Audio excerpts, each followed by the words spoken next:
Man, these guys talking big topics. Guys like this, allergic to small talk. What's the weather? Achoo! You see the game? Achoo! Miss me, bitch. It's big topic. Yeah, the blue moon, baby. Woo! Got it. All right, we are on. What's up, dude? Been waiting all week for this. Dude, I know. It's all I could think about. I dove in big time on this today. Okay, and I'm like, I am in, dude. I take back everything I ever said. Anything negative I ever said about wrestling or its fandom. Yeah. I'm sorry to everybody. It's incredible. It's the best. Dude, I got sucked in. Sorry, go ahead. It was the best. It is the best. I mean, it's awesome. I don't know if it's a function of the era, if it's like the roster at the time, if it's nostalgia. I don't know what it is, dude, but I got sucked in and it's so fucking good. Like, I get it. It's palpable. You can feel it. It truly is. And I had two periods where I was super into wrestling. Yep. One when I was like, I don't know, maybe like ages 5 to like 8. And then I was like, I'm too cool for this shit. Yep. Then got back in when Stone Cold came around when I was like 12 or whatever. Yeah, dude. Oh my God, dude. Stone Cold fucking rolls. I'm so in. For those at home not watching, I guess you wouldn't be able to see anyways. We've set up our backgrounds and our really outfits. Cool. We do look really cool. That's a good way to put it. Yeah. Not how I would have described it. I like you. It looks like you cut maybe the sleeve off of your shirt and fashioned a headband out of it. I might have done that. I tried a few different looks, and I've got a Razor Ramon shirt on that the one time I wore it to a bar and the bartender was asking me like, dude, that's so sick. So it's like it's meant to look like the Ramones, but Razor Ramon's head is photoshopped onto each one of the members. Amazing. And he was like, your name's Ramon, right? And I was like, no. And he thought I was just some guy named Ramon wearing like that, made a Ramones shirt, like with my own face photoshopped on it. But that's why he's a bartender. So dude, I'm so excited about this. We previewed it a little bit earlier. Our notes are all over the place, but yeah. Why don't we let the people at home know exactly what we're covering here? Yeah, dude. They've been edging. Let you take it away. Yeah, we've been edging. Yeah, we've been edging them too long. Let's get into it. So today we're going to talk about the big topic of the Montreal Screwjob. And so for those of you that don't know, some background here, the Montreal Screwjob was an unscripted professional wrestling incident at the WWF Survivor Series pay-per-view on November 9th, 1997 at the Molson Centre in Montreal. So World Wrestling Federation owner Vince McMahon manipulated the outcome of the main event title bout between Bret the Hitman Hart, the reigning WWF champion, and the Heartbreak Kid, Shawn Michaels. Now, heartbreaking, right? Dude, so I'm so emotionally invested in this story. Sorry, God, I'm already starting to get choked up a little bit. I know. So Hart, as you know, as a big fan, a 5-time champion, had been with the WWF since '84, fan favorite. But right before the Survivor Series, he signed a contract with rival company WCW after many months of going back and forth between Hart and the two companies. We'll get into the specifics of that a little bit, but long story short, the Hitman did not want to drop the title to Shawn Michaels, who he did not get along with on or off screen, particularly in his home country of Canada. And so he had negotiated with the company to have a high degree of creative control over his final days. And so him and McMahon kind of came to an agreement that this match would end in a DQ and he would later lose his title belt to maybe Stone Cold or someone that he liked. But McMahon was a sneaky boy and he colluded with Michaels off script without telling Hart. And 20 minutes into the match, shameful. It's disgraceful. Michaels put Hart in Hart's own signature submission hold, the sharpshooter. At McMahon's request, the referee quickly called the match. Hart had not submitted. He was confused. Everyone was confused. Many people see this as the pivotal moment that birthed Vince McMahon's pivot. I said pivotal twice. Pivot into a corporate villain that America loved to hate and catapulted the WWF in a massive success in the late 90s and beyond. You couldn't have done it any better. The screw job. I mean, It is the Montreal Screwjob, which is Yeah. just a great title too for the It's incident. a great name. So I was looking at some behind the scenes. We have a running list of topics that we go to select from. And when I saw Montreal Screwjob that you had added, I was like, that just sounds awesome. I don't know what that is. Doing some research, I definitely know what that is, and so I definitely remember this. And I used to be a pretty big wrestling fan in my youth as well. So I mean, how could let's you get into not it. be? It was such a great era too, and I think we'll get more, into more details when it comes to the match. Blah blah blah. I want to take us just to kind of provide some more background because I think a lot of people consumed wrestling in this era. It was huge. It was like had permeated popular culture quite a bit. And obviously you had WWF, and you had WCW. I always thought WWF was a little cooler. Yeah, dude. Everyone did. Come on. Yeah. So I found this great website, and I'm going to pull it up here. Please. It shows the roster of the entire WWF roster at the time. Hell yeah. So this way we can kind of go through, catch the people up on who were the big names at the time. That sounds great. There's some surprises in there. It's like, oh, he's still hanging around, or that sort of thing. It was kind of a transformational era, I think, from that great vintage era where you had Bret Hart, and then you also had like China coming in, and like some of the new blood that the brought Attitude Era. China was very confusing as a young boy, by the way. There was several characters that were kind of confusing as a young child. So on theme with the show, the host has disabled participant screen sharing. All right, let me we know how to fix it this time. We got it. We're back. No problemo. We are good. All right, so check that default setting. Here we go. Shit. All right, so you're able to see this? Yep. All right, so I mean, there's a lot of names. Obviously, we don't go through every single one, but the big ones that jump out to me, obviously Animal, which was part of like that spiked duo of Legion of tag Doom team wrestlers. Is that what it was? Legion of Doom? I think so. I'm not positive about that. Purists will hate. Yeah. Oh, dude, we're gonna catch so much flack at the end of this. Yeah. Okay, Road Warrior. So maybe that wasn't Legion of Doom. Yeah, I'm trying to figure out. You can click in, anyways. So that was one of the big ones. Okay, yeah. You might have actually. I don't know. But maybe that's our tag team name. Oh, there you go. And then obviously you've got Bret Hart, standout talent, and you kind of touched upon this a little bit, but by the time this happened, he was like an established long-term star. So that just make the whole thing even more kind of egregious. But so he's royalty. He's the champion. Has been 5 times over, as you mentioned. Here's China. China snuck in. I didn't realize she was around at this point. I know. One Night in China, man. See it? Did. Very confusing, like I said. Yep. and I went back and saw her and some of the footage. Dude, she had arms on her, man. Like huge arms. She'd put me to sleep in a headlock. Yeah, she would. Davey Boy Smith, who I remembered as the British Bulldog. Maybe that was a different character. You remember him? Yeah, isn't that Bret Hart's cousin or something? Yeah, but look, I mean, these guys are awesome. Yeah, dude. They all look so cool. He has he looks like he just got back from Cancun, like in spring break with his dreads there. Yeah, he's got his dreads done up like every teen girl did in like teen girl. I guess like 5th grade. That was big. They'd go on vacation, come back with those.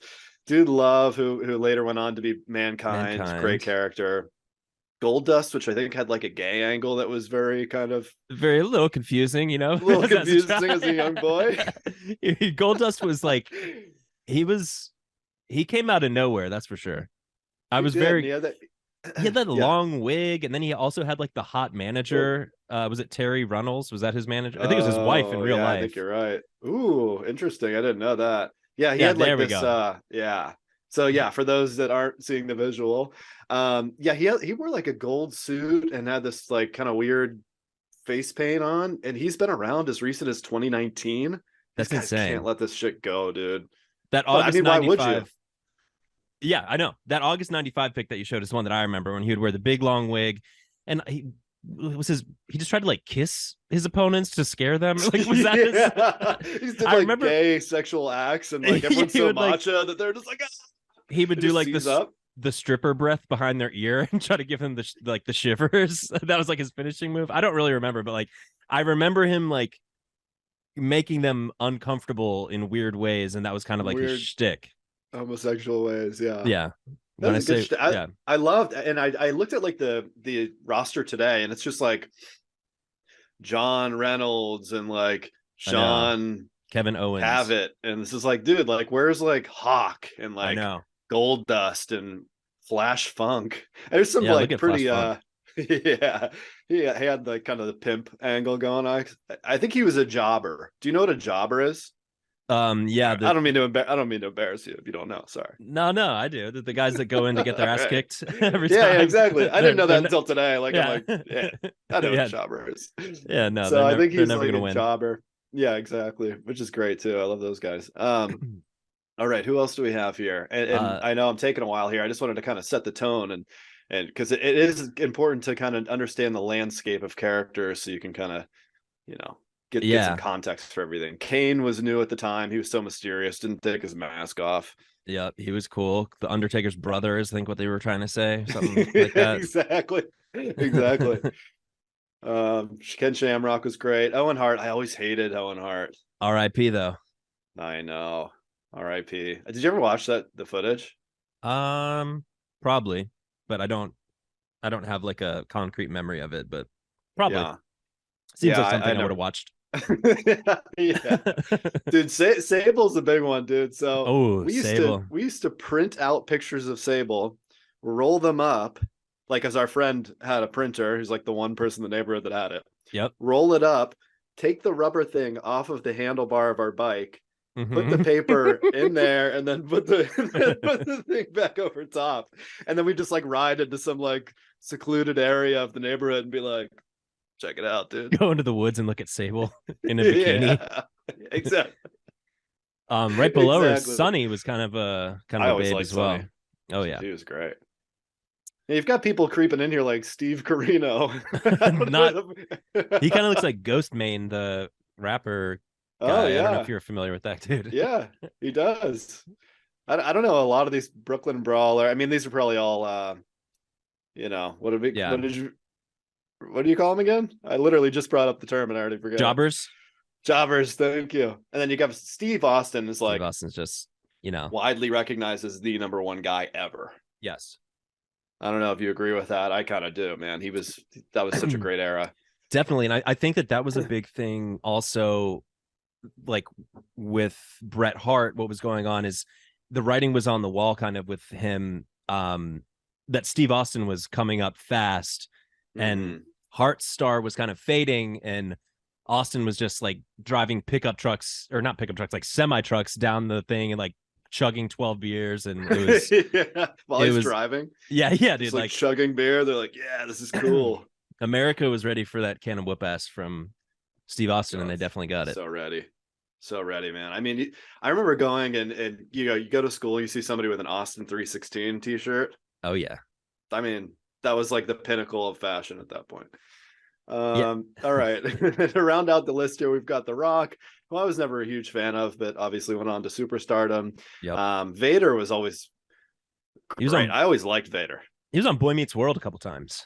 Was he really as Vader? Yeah. Well, I don't know if yes, I think it was as Vader. He played. That sounds vaguely familiar. He played the one bully's dad, that guy Ethan Suplee, who like lost like 300 pounds or something. Yeah, I know exactly. After being yeah, okay. Yeah. He's in Mallrats, right? That's what you say. Yeah, he was like staring at the magic guy thing in Mallrats. Yeah, exactly. The schooner. Or whatever. And then Triple H obviously went on to do big things too. So, and Undertaker, Undertaker's like one of the biggest guys ever too, obviously. But oh yeah, he's sick. Yeah. And then next thing I wanted to jump into here, and I don't mean to hog, but I do think it's helpful to establish. This is we're looking at the evolution of Bret the Hitman Hart's look, which is always interesting. They change characters over time. He was pretty much the same guy. But God, what a great look. The bangs. Oh my God. The weird skin that's like there's not one freckle, it's like red. Like the seal like skin. Exactly. And then his nipples were always like hard and really small. Yeah, they're so tiny, and the areola is dark, and then whatever the little like eraser is called is like white. Exactly. Dude, it's perfect. It's like the ideal wrestler nipple. It's the best wrestler nipple, dude. Like, I didn't learn this until today, but did you know that he wanted, speaking of like keeping that same character the whole time, he wanted to do a pink mohawk as his, like, at some point around What? the era that we're talking about, he wanted to switch it up into a pink mohawk. And like, No way. Jim the Anvil Neidhart, who I think is his brother-in-law, awesome looking guy with a sick goatee, by the way, but he Right. I guess he talked him out of it. That Oh, was one of the interesting. new things I learned today. That's really interesting. I hadn't seen that. Can you imagine? He would look like the an idea of idiot. him. I mean, the idea of him lopping off that like Yeah, dude. greasy, Wet. like perpetually wet hair. Apparently, like, also the hairstylist that he was talking to about it was like, yeah, dude, like, your hair is not going to stay up. Like, like, you don't have the type of hair for this. I mean, his hair is awesome, dude. All that their hair is great, and that was another thing. I guess while we're on the topic, Yeah. The fact that they just grab each other's hair to like set up the next move, It's great. sick. Like they pick him up off the ground by it. It's great. How do they get a grip? Because it's so slick. Like, and what No, product? I don't know dude. what product they're using, but like the hair is always so fucking slick, dude. I know, man. The hair is something else. It's like these wrestlers. It's unbelievable. It's like you're appealing to like people's natural desire to like worship superheroes, rock Yeah. stars, athletes, like all mixed into one thing. Yeah, it's I mean, it's the greatest show on earth. It's a pretty big spectacle. It's the greatest story. Yeah, it's the greatest story ever told. Yeah, exactly. Have you ever been to WWE or WWF live? Come on, dude. Okay. Come on. I watched in person Razor Ramon flick a booger onto Shawn Michaels. Oh, Yeah, nice. Hell yeah. yeah. I mean, I'll never ever forget that moment. And I'll ask you the same question. Have you ever gone to a live event? Yes. So I went twice as like a little child, and I saw matches. I went and found the matches that would have been at least this one event, just to kind of remind myself. So I did see Diesel, who was my favorite, honestly. Diesel and Shawn Michaels, when they were a tag team, they were my favorite tag team. So I saw Diesel against Psycho Sid in a steel cage match. Owen Hart and Yokozuna against Davey Boy Smith and Lex Luger. And then I met Lex Luger, by the way. No big deal. yeah. I arm wrestled him as a 5-year-old. Did you really? No big deal. I did. Yeah, he had like a meet and greet at Beaver. No, I shouldn't say where. I guess why does that matter? Beaver Valley Mall. Uh-huh. He just had this like little table, and I went with my dad, and I arm wrestled him. I beat him. I took him down. I was like, "Fuck, man, I'm developing very, very quickly as a young man." I went with my dad too. It's a really dad thing. It is a dad thing. Yeah. Like, let's go see the wrestlers, dude. Hell yeah. So one thing that did jump out at me that I remembered is, do you remember when Triple H first came out? Yeah, I don't, because I whenever I see like that image that we just had pulled up, he looks like way more baby faced than I remembered him when I first, because I think my first introduction to him was when I started to watch WWF again, which was like the height of Stone Cold, China, like that whole crew. X-Pac, I think, was in there. Yep. And I think he had been around for a little while at that point. Yeah, I think I was probably watching it in that sweet spot in between your two interesting. Your two eras. But I just want to show you this one clip here. So Triple H, when he started, he went by Hunter Hearst Helmsley. Is that ringing a bell? Of course. So but his character was like a debutante from Connecticut, and he was like super proper. Is this ringing a bell at all? No, I don't remember that. All right, that's before my era. Yeah, dude. So he used to dress up in like colonial garb, and like and that was supposed to be like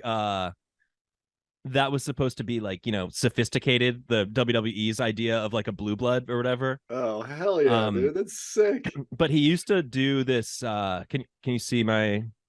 I can, but remember to share the volume of your computer, sound of your computer, if there's sound that you want to share. Yeah. Let's see. This one I don't think requires sound, but all right. So he used to do this like curtsy thing, like again, like they're trying to play up like this guy is like so high class, like he knows exactly what fork to use for what part of the meal, things like that. But so just get a load of just a couple curtsies I clipped together here. Let's see him. Oh wow. Dude, look at him, so like Yeah, self-satisfied. dude. You see the like the colonial garb? Oh my god, this is awesome, dude. I never saw this. Yeah, so like I He saw looks like him. some sort of like vampire colonialist, like Yes, yeah. yeah, it's Like so great, man. I saw him in that era. So then I think when I got kind of Wow. too cool for it, tuned in again and I was like, wait, why the fuck is that like Hunter Hearst Helmsley dude like saying "suck it now" and like all this? It was like it It's was like so badass confusing now. for me. Yeah, but Yeah. I always thought he was pretty cool. I mean, yeah, Actually, I as a didn't know. kid, you think that these people like are their character, which is just insane to like look back on and think like I that's know. how you like consumed this stuff.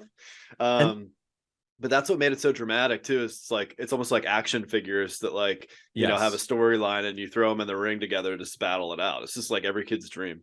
I know. And it's funny you say that because thinking of how we're looking at these larger than life characters thinking, oh, this is what these guys are actually like in real life. And Right.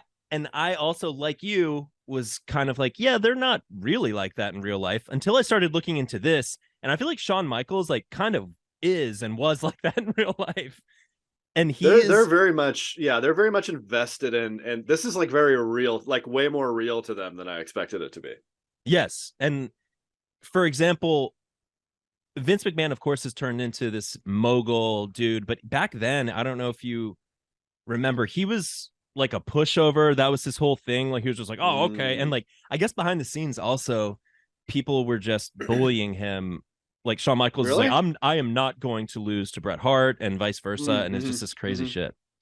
Yeah, no, Um, you're right. You're right. Yeah, and I remember having my first exposure to Vince McMahon was when he was like a heel and like yeah, was the puppet master and like but people were rebelling against him, all that stuff. So yeah, that was new to me. You're right. That's a good point to bring up because I think that like the star power was really what was driving the whole thing at that point. So there was like a yeah. power imbalance between McMahon and his stars, which I think after that it kind of shifted more and more towards McMahon. But Oh, at yeah. this point, yeah, it was like the stars that ran the show. I mean, they filled the seats. I was looking at some of the contracts they put together. Hmm. They would work like 250 nights a year. I Like know. It's I was insane. just yeah, like I was under the impression they did like Monday Night Raw and then maybe like a Thursday night or Saturday night, whatever it is. But they were like going like every single night doing tours, like whether it was televised or not. Yeah, they're everywhere, dude. And when you were looking at the contracts, did you see some of the specifics about Bret Hart's different deals that he was being offered at the time of the screw job Yes. between WCW and so you probably saw then that his contract was coming up for renewal with WWF and WCW. Like Eric Bischoff got word of that and then offered him 2.8 mil a year for 3 years, which was like unheard of for wrestlers. Huge. Huge. He is loyal, turned it down, took 1.5 mil from WWF. Um, but then within a year, the WWF is like failing, and McMahon's taking Mhm. out loans to pay the bills. So then Bret Hart is making $1.5 million, and the next highest salaries are like half of that. And everyone's Right. starting to be like, well, like, dude, who is this guy? Fuck. And like we said Shawn earlier, like, Michaels is supposed to be the highest paid, right? Or he was under the impression he was before then.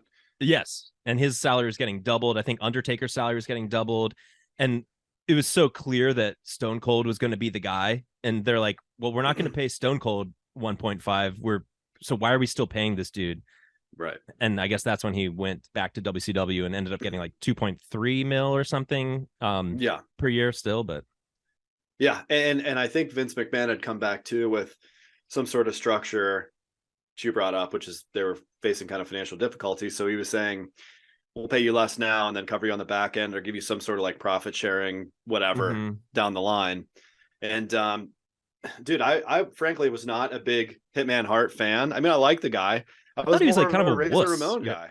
Oh Yeah, my same God, here. dude. I like the tough guys, dude, because they're more like me. Yeah, same. I liked Razor Ramon. I really liked Shawn Michaels and Diesel. And it's funny because I thought of Love them them. as tough guys. I thought of Shawn Michaels as Big like, time. oh, this like sex god. Like women love this guy. And then like looking Dude. back on him and especially him and Diesel, who was like, so it was the Heartbreak Kid and then Big Daddy Oh, he's breaking Cool, hearts all over the or country, dude. Yeah. Yeah, Big Daddy Cool or BDC. I didn't realize that they used to call him so like Big Dick Cool. And then he but I have a clip of them walking into the ring, and it's just pretty funny, like how the idea of masculinity or whatever has kind of Yeah, it's like changed I'm wearing because like skin tight pants and like walking out to this song that says I don't know if this is on this clip, but the Sexy Boy song for Shawn Michaels. Yes, I love the song. They That look girls like they're must have been going wild. Oh my god, dude. They look like they're walking into a bathhouse. Hold on. Let's see it. Yeah, let's share screen, share sound. All right, let's see what we got here. Your background is great too, like that look on Shawn Michaels' face. Oh my god, these guys just ooze sexuality. Yeah, dude, he's wearing a zebra print like leather cutout. So let's just it's so funny, dude. And speaking of action, Oh my god, man, he's always great. team champions. chewing his gum hard as fuck. Gum chewing so funny, dude. So much so. Like, is he supposed to be a remember hippie? Well, I don't know what he is. He's got his goon friend behind him. It goes just as well with the ladies, but isn't as flamboyant. Yeah. Different Look at these angle. guys. Look at Jobbers. these jobbers. Dude, that redhead jobber's great, man. Pulling Yeah. on the ropes, getting ready to get his ass fucking whooped on. I know.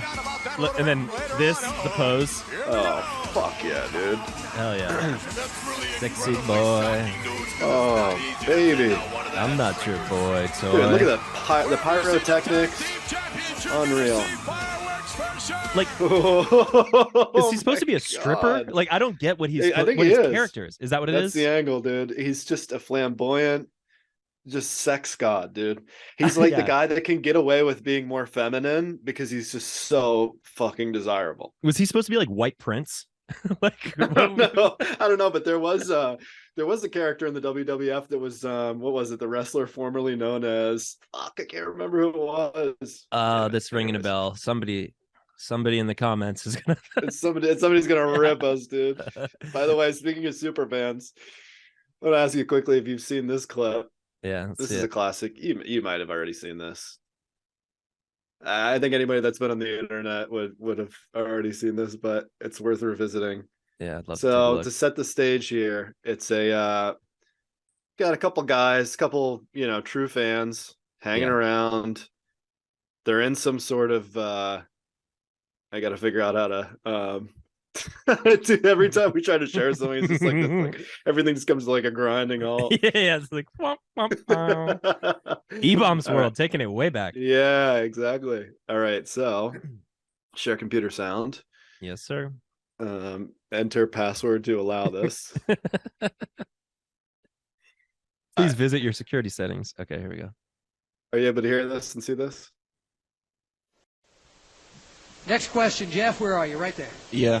I just want to thank each and every one of y'all for all you've done to your bodies. It's still real to me, damn it. I mean, thank you. I can do the audio. Thank you guys Kevin from The Office is looking back at him. for saying what needed to be said. Is that Kanye behind him? I don't want to Like, I think it say is, dude. He's just doing a little So research. the guy thanks them for what they do to their bodies and saying what needed to be said. And he says, it's still real to me, damn it. God Yeah, that's damn it. I enough. wish my sound worked. I don't know why it didn't work, but fuck. Maybe we can add that in post. Add it in post. So speaking of Shawn Michaels, again, depending on where your era was, I don't know if you were in to this, but I remember so distinctly this clip, and I think it was on like a Saturday morning WWF thing, Okay. and it brought me to tears. So there was Shawn Michaels. I was a little kid by the so very very Okay, tough. I think now, about but- like earlier today. no. Okay. So Shawn Michaels, he went through this thing where he was always, so much swag, like we're talking about. And then there's this one time when he hurt his knee and said that he was going to retire. Do you remember this? I do. And he like said that he lost his smile. He lost everything, including Yeah. his smile, Yeah. right? Yes. And so this was the montage that they did. I was so happy that I was able to find it. Because, and literally like, so whatever 8-year-old 10-year. I don't remember how old I was. I'm trying to sound cool, like, but making it maybe even younger. I I probably was like 3. Yeah, I think I was like 3 or 4. But Yeah. this is what it was, and it was just like so emotional, dude. You should probably get a Yeah, here, I'll grab some tissues. yeah, grab some tissues. All right, for those that know, got my tissues ready.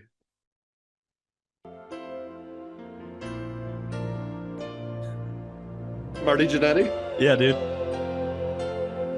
So he had lost his smile. He's retiring. By the way, this is before the Montreal Screwjob. He did not retire. Oh my god, dude. Oh no. Oh no. Hold on. I'm tearing up, dude. I don't know how much more I can take. You just need to hear the hook.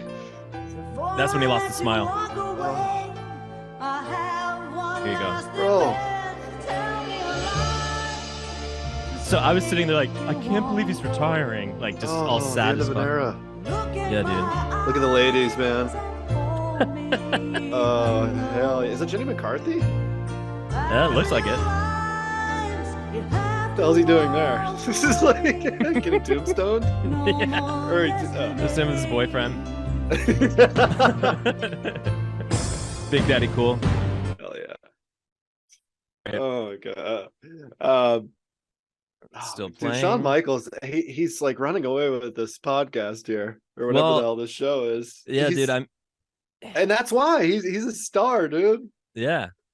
He's I'm the man. on Shawn Michaels' side when it comes to the Montreal Screwjob.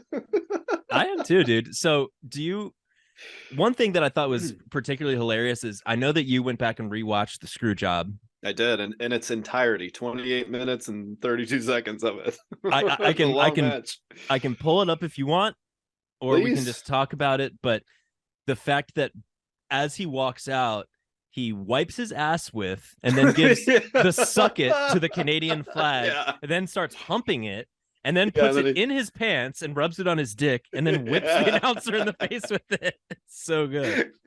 Yeah, he puts it in his nostril at one point. Yeah. So just desecrates it in every possible way, stamps on it. And for the folks at home, as a reminder, this occurred in Canada, where Bret the Hitman Hart had been turned into Canada's hero. So like Vince McMahon's kind of angle with the Hitman was to have like America kind of turn against him. He became a heel to an extent, but in Canada, he was still beloved.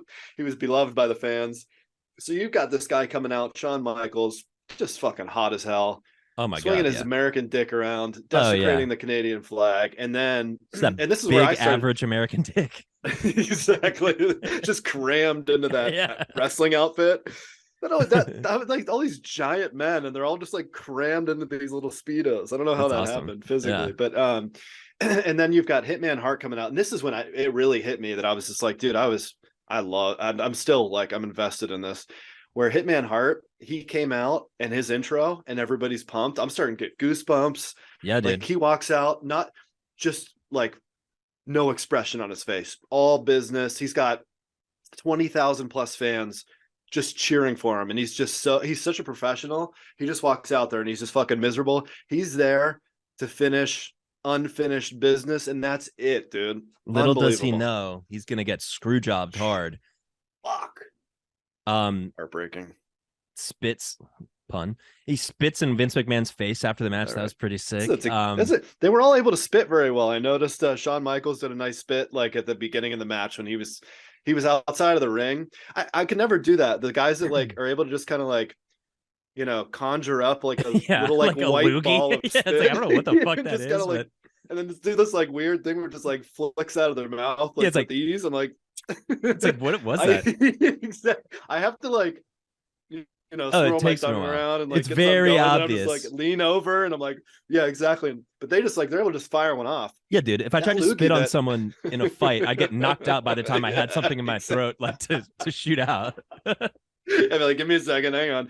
Yeah, Hitman Hart just said like they just like have a loogie like on exactly. Yeah. They just like always have like one in the chamber, like just ready to go at all times, and they just pull it out whenever they need it. That was a good loogie, man, and it hit like Vince McMahon is like right in the eye right after. It's an eye shot. I mean, it's like it's all so fucking perfect, and it makes me think is, and this is where we get wild on Big Topic. And I noticed we only have 4 minutes and 40 seconds left on our Zoom. And we might How have to did do a that part happen? 2. We got to do a part 2 We on might this have one, to. maybe, dude. We might have Yeah. to. It's all so perfect. And here's a conspiracy theory on Big Topic. Is the Montreal Screwjob actually a screw job, or is it part of the script? I don't know, because it went on to like it obliterated WCW after the screw job, like the whole Vince McMahon Stone Cold thing. It's perfect. It's great. Yeah. Great storytelling. The load of how different the times are between the signs in the crowd in 1997 and now. Ass. One just says ass 316. Yeah. What the Well, fuck does that mean? I'm gonna turn the sound down a little bit. This is a video I had of him disrespecting the flag. Yeah, okay. And then you'll Fuck see it. a couple Just choice fucking words the back flag. there. Yeah. Shawn is a Like, yeah, people are just. Oh, it's so fucking funny, man. There's For those somebody- at home, it's the F word that is even more taboo than the other F word. But it And used to be the other way around. Yeah, and there's a lot of them. There's Saying quite a bit of HBK equals. Yeah. And then there's this nice drawing. That's Of- beautiful. So he's putting something in his butt. It's fun though. Yeah, That was the thing. Is just like I just don't know, ribbing man. on him. Exactly. They're having fun. Yeah. Good. Been holding this one a little close to the chest, but I went actually in more recent years to a Monday Night Raw. What? And dude, it was actually right before or like I guess during COVID, like right at the very, like it was in March 2020. And like What? it was right before everything shut down, like Holy shit. before Are you like a closeted wrestling fan? no. But Oh, like okay. I thought it would be Gotcha. cool. Gotcha, bro. Yeah. Yeah, I got So- you, bro. You're not. Yeah. But we watched it for about 3 weeks to get the storyline, and then went to Monday Night Raw, and it Hell was, yeah, dude. dude, it was awesome, such a cool experience, but so bizarre because like people in the crowd, like people were like kind of talking about COVID, but it wasn't really like a main Right. thing yet. I mean, it was about to be, like in like 2 days is when Right. that next week everything kind of fell apart. But there's people in the crowd going like Corona. I felt like the biggest idiot in the world, like sitting there, like no. ironically watching wrestling and just like, am I gonna die from doing this? But yeah, Oh, that was great, my dude. exposure later in life. But it was, dude, it's so much fun. I would go anytime. If anyone ever asked, the answer is yes. It's so much fun, dude. I'm so in, dude. And I went and like I said, I looked at what it looks like now. Roman Reigns is the guy who Yeah. I've caught a glance at him here and there. You just kind of naturally see the guys, and I'm just like, Yep. all right, Roman. Seth Not freaking bad. Rollins, it's another one. Oh, Seth freaking Rollins. All right. Yeah. I don't know Yep. him. I just know Roman Reigns, but he sounds cool. Yeah, he was so like I said, I watched it for like 3 weeks leading up to that, and he was called the Monday Night Messiah. And then I checked in maybe before this, and he's now goes by Seth freaking Rollins. Which is Oh, Jesus Christ. pretty cool name. I like the Monday Night Very cool. Messiah a little bit better. Yeah, that is better. So we've got a minute left. Do you want to just end this and start again and just jump right into part 2? Yeah, let's do that.